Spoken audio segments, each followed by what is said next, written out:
Salut à tous, j'espère que vous allez bien. On va faire le tour de l'actu de l'OM dans ce nouvel épisode d'Actu OM. Aujourd'hui, on va faire un point sur le mercato puisqu'on s'en approche et on en parle de plus en plus. Je mettrai aussi les rumeurs et infos mercato hors des périodes de mercato évidemment dans ce format Actu OM. On reprendra les épisodes de mercato OM quand le marché des transferts sera ouvert. On évoquera aussi la date du retour de blessure de Thauvin et une éventuelle prolongation dont on parle de plus en plus. N'oubliez pas le petit pouce bleu si notre contenu vous plaît, ça nous encourage à faire encore plus de concepts.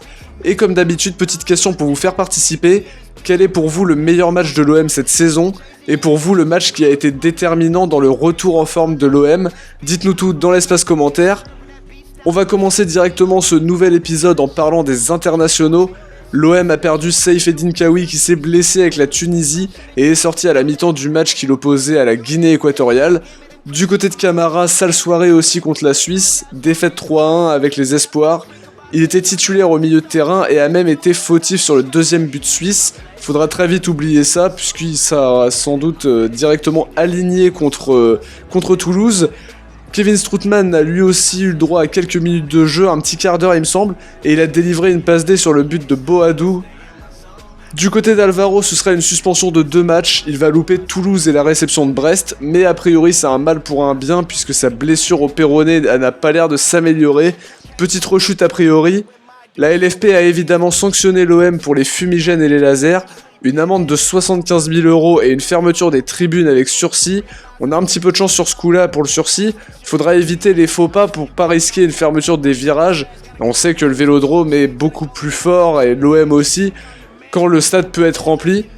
L'OM a pourtant régalé la France et même au-delà avec un très beau tifo, mais la LFP n'en sera pas plus clémente évidemment, c'est un peu dommage, mais bon a priori ils changeront pas leur façon de voir les choses, alors on n'a plus qu'à accepter la décision entre guillemets, même si ça nous paraît injuste et que je pense que ça l'est.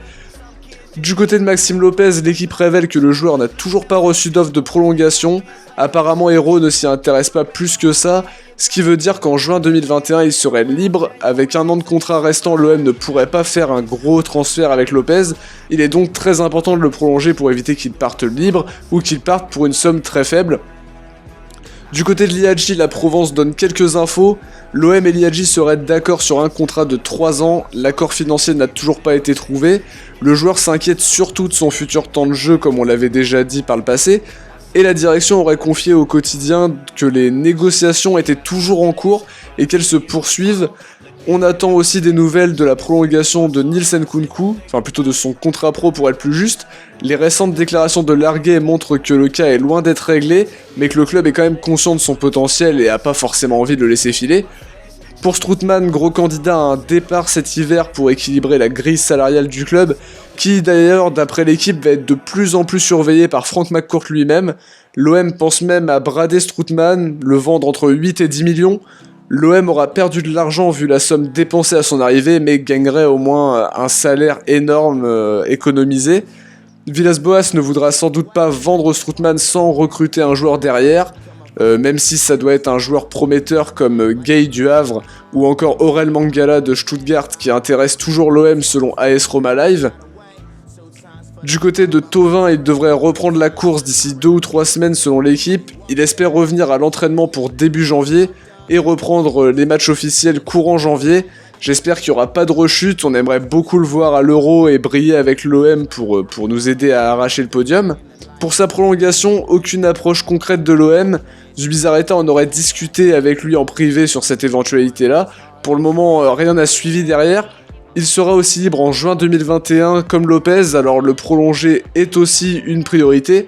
Mais on apprend aujourd'hui, selon l'équipe toujours, que c'est pas la priorité de Jacques-Henri Hérault qui se doit de maîtriser la situation financière compliquée de l'OM.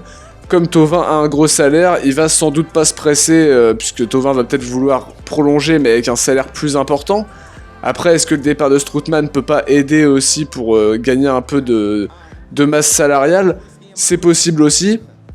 Et ensuite réinjecter ça pour faire une petite augmentation à Thauvin, le faire passer à 500 000 par exemple. Faudrait éviter surtout que Thauvin parte libre en 2021, je trouve que ce serait une belle connerie de le laisser filer gratos ou de le vendre pas très cher comme un Lucas Ocampos a pu l'être et maintenant il a une valeur marchande énorme. Enfin voilà pour l'actualité de l'OM en globalité sur ces derniers jours. C'est déjà la fin de cette vidéo, j'espère qu'elle vous aura plu. On se retrouve dès demain pour l'avant-match de Toulouse OM, puis dimanche soir aussi pour le débrief. Ciao, portez-vous bien, et surtout allez l'OM.